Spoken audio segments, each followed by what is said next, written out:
So today I want to talk about an extremely transphobic bill that just passed the Alabama State Senate.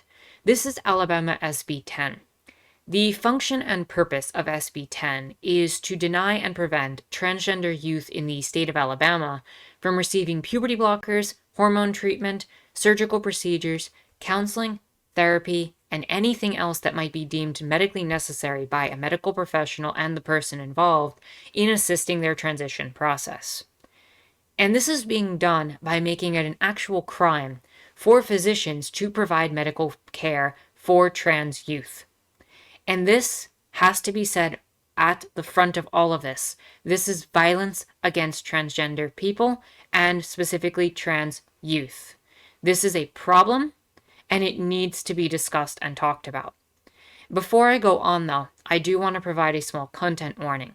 I am going to be looking at the bill itself, and the bill itself does feature transphobic language. So I just want to make people aware there will be transphobic language within the course of this video, and we're going to discuss why that's problematic and what it's implying, but I just want to put it out there. So with that said, let's look over some of the details of the bill before we go into the bill itself. So the bill was sponsored by a Republican senator named Shay Shelnut of Trussville. The Senate voted 23-4 in approval of this bill, and the bill now moves to the House of Representatives, where a committee there has approved a nearly identical bill. Now, I want to point out that the bill would actually make it a Class C felony to use puberty blockers and all of the things I mentioned before, which could cause up to 10 years in prison. And to just talk about that for a second, that means that this bill would make it a crime, a Class C felony, which is punishable, according to the state of Alabama, by up from 1 year and 1 day, so 366 days, up to 10 years in prison with $15,000 fines. And similar crimes in the state of Alabama include interference with custody, unlawful possession of controlled substances, sexual abuse, theft of services, extortion in the third degree, bribery, unlawful possession of marijuana first degree, and firearms charges. Just so you can get an idea of what these physicians are looking at and how they're being classified at doing something that is medically necessary for their patients. So I need to emphasize that. This is medically necessary. I know that not all trans people end up going through and requiring medical processes, and that it is up to the individual involved. But for those who do, these are medically necessary procedures. And it has been shown time and time again through different scientific studies that that things like puberty blockers, that things like hormone therapy end up assisting trans people and helping assist with things like dysphoria and long-term happiness and decreased rates of suicide. These are important. And I covered a lot of this in more detail in the video I did covering the UK law and legality that involved the banning of puberty blockers for people under the age of 16. So I will leave a link to that video in the description down below. So one thing I also want to point out with all of this is that while this bill is being paraded as something that's supposed to help children, it doesn't. It does not. The medical science completely backs up children getting access to puberty blockers. They are not harmful. None of this is a problem. And the one thing that's being exaggerated, as Dr. Marissa Landinsky, the pediatrician that the Senate committee heard, stated, genital surgery is never performed on children. The fact that this is in the bill means that this is a representation of fear-mongering and is designed to instill fear into people. This doesn't happen. You don't give surgery to a child under age. The puberty blockers, which are safe, provide a certain level of care that will prevent the body from going through any form of puberty, and will allow a person at a later stage in life to make a decision on how they would like their body to develop. And that is important and can be beneficial. So with that said, what is the rationale then for Senator Shelnut to do this? Well, there's not really a good one, except for the fear-mongering I mentioned before. In fact, Shellman acknowledges he's never even spoken to a trans youth. He's never spoken to any trans people at all about their requirements and why this is necessary.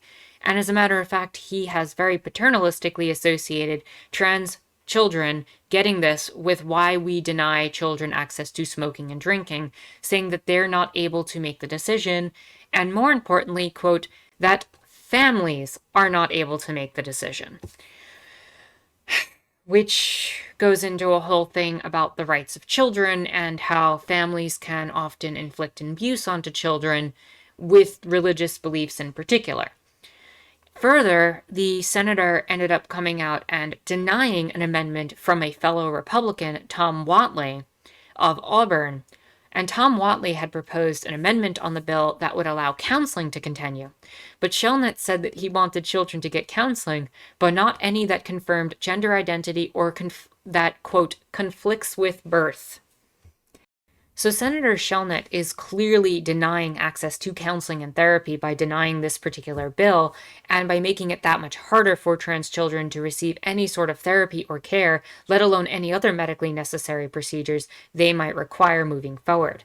And again, this is made worse by the fact that he has not even spoken to a single trans person, especially a trans youth, about what he is denying them.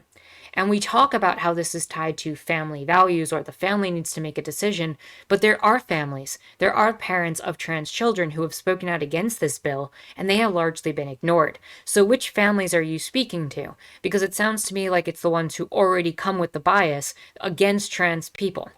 And see, that's codified and written into the bill itself, that the experiences of trans people are not valid and are not real. And I must affirm they are real, they are valid, and trans rights are human rights. So as we get into the bill, I need to point out, again, that there is going to be transphobic language written into this. And it's important to discuss that because they are able to, within this language, simultaneously address trans people while denying their reality and truth. And that is a problem. That is another layer to all of this. That on top of denying access to the medical care, you are further denying the reality and lived experience of trans people as a real experience. And I'll address some of that within this bill as we go forward. But first and foremost, the synopsis doesn't even pretend that it's trying to do anything else. The bill would prohibit the performance of a medical procedure or the prescription or issuance of medication upon to a minor child that is intended to alter the appearance of the minor child's gender or delay puberty with certain exceptions. And we'll address those exceptions. But this is one of those cases where they're simultaneously identifying trans children but are saying that their experience isn't valid because it's describing the appearance of the minor's gender as changing rather than the child affirming their gender identity. And that is a problem. That is not how that works. It is not an aesthetic appearance change. It is an affirmation of gender identity. And that can come with medical treatments that help affirm certain aspects of appearance, but it is not exclusively the appearance, and the appearance is not what changes gender. So moving forward, there's another thing that I haven't even talked about yet. The bill would actually provide for the disclosure of certain information concerning students to parents by schools, which again, as I've spoken to, would disproportionately affect children who are from religious households, who are from transphobic households and abusive households, who may not affirm the child's identity. And that is going to cause a lot of long-term harm. The bill would also establish criminal penalties. So yeah, the bill goes through the basics of Alabama state law up to the point where it defines sex. And it defines sex, not gender, within all of this. And it defines sex as the biological state of being male or female based on the individual's sex organs, chromosomes, and hormone profiles. Now, the messed up part here is that this doesn't even acknowledge intersex people existing, which is funny because intersex people will be used as a tool later on as part of the exception process. But that said, this is affirming an incorrect understanding of sex. It is affirming an incorrect understanding of gender. And as we go into Section 3, where the real crux of the law comes into play, Except as provided in subsection B, no person shall engage in counsel, make a referral for, or cause any of the following practices to be performed upon a minor if the practice is performed for the purpose of attempting to alter the appearance, again, alter the appearance, or affirm the minor's perception of his or her gender or sex. Not affirm the minor's gender, affirm their perception, which again casts doubt. Even if we are to give this any sort of benefit, that phrasing casts doubt on whether or not that statement is true.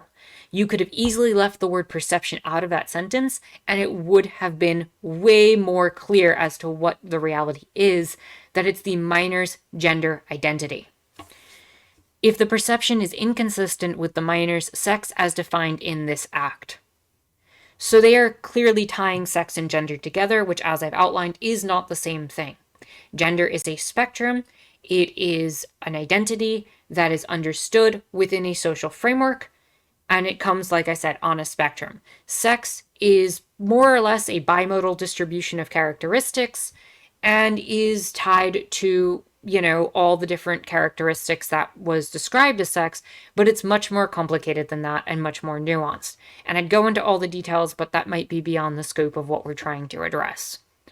So, within this list of things that physicians cannot do, they can't provide any sort of puberty blocking medication, 1. 2, they can't provide androgens to what they define as females. 3, they can't provide any sort of estrogen to what they define as males. 4, you cannot perform any sort of sterilizing procedures, including castrations, vasectomy, hysterectomies, orphorectomy, orchectomy, and penectomies. As I've stated before in this video, these procedures are not done on children. This is just a fear-mongering and has been put in for reasons that are just based around fear. This, again, isn't performed on children historically, but if it's seen on the books as possibly being a thing, some people might justify it, and it probably was used as a tool to convince some people to say, well, that part of it's reasonable, so I'll vote on board with it. Maybe we shouldn't be performing these procedures on children, and it's being used as a tool.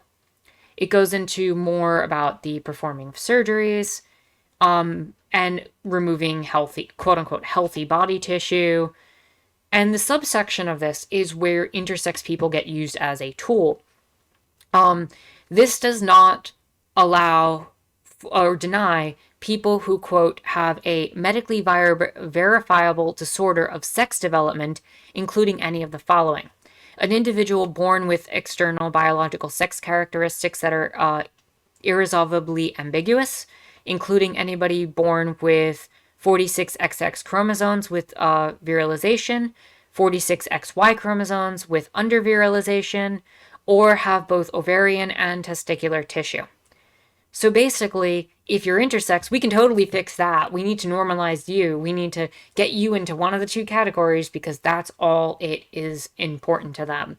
They want to keep the distinction between two sexes and identify those two sexes with two genders and keep it in very conservative religious fashions that are used as tools to harm people. This language it hurts trans people, it hurts intersex people, and it denies the reality of medical science. This is violence towards people. And 2, an individual whom physicians otherwise have diagnosed with a disorder in sexual development. So again, that's how it's being used. And the final thing is that this is going to be charged with a Class C felony. And again, we've gone over what a Class C felony is, but the fact that this prescribing medication is the equivalent of things like sexual abuse and firearms charges is a problem. The fact that, honestly, that the criminal possession of certain drugs here are a problem and are tied to this is also an issue in its own right. But a physician getting 10 years for prescribing estrogen to a trans woman or a trans girl is a problem.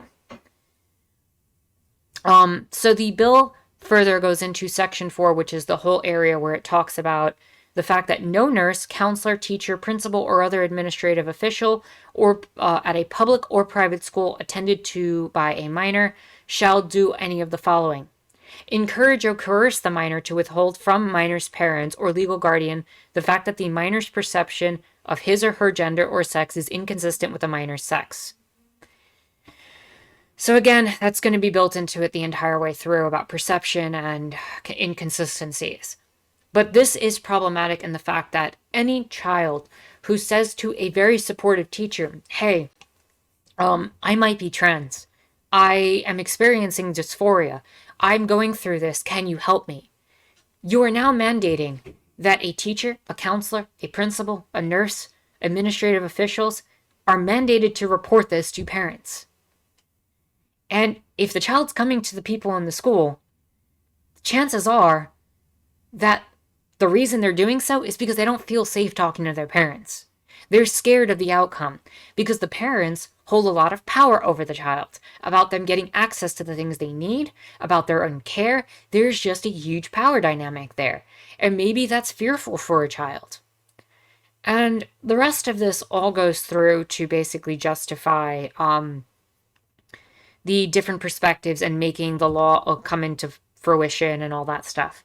Now, the only thing I want to point out other than that is that the House bill, that the way the committee has looked at the House version of this bill, the only difference they really have is that they said that nothing in this act shall be construed as limiting or preventing psychologists or psychological technicians from rendering the service for which they are qualified by training or experience involving the application of recognized principles, methods, and procedures of the science and profession of psychology.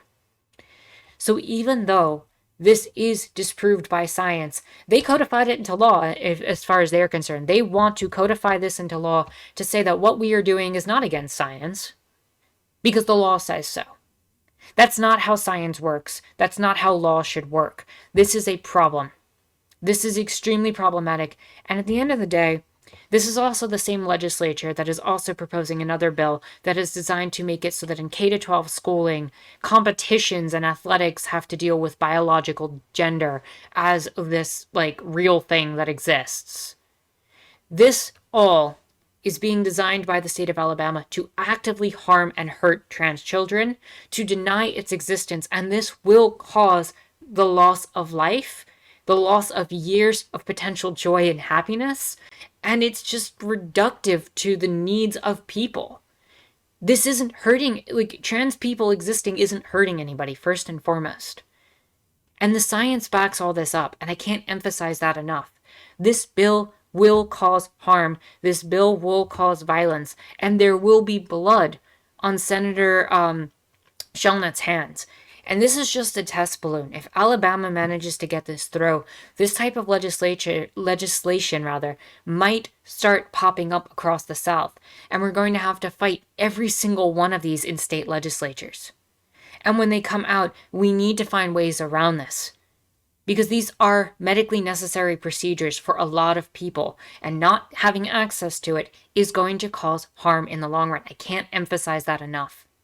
So with that said, if you like this video, give it a thumbs up, hit the subscribe button and bell for notifications. You can follow me on Twitter and check out my Discord in the description down below. We have a wonderful community that's very welcoming, and we'd be happy to have you. With that said, my name is Anarchist Tara, and we need to keep fighting against this type of bigotry and oppression.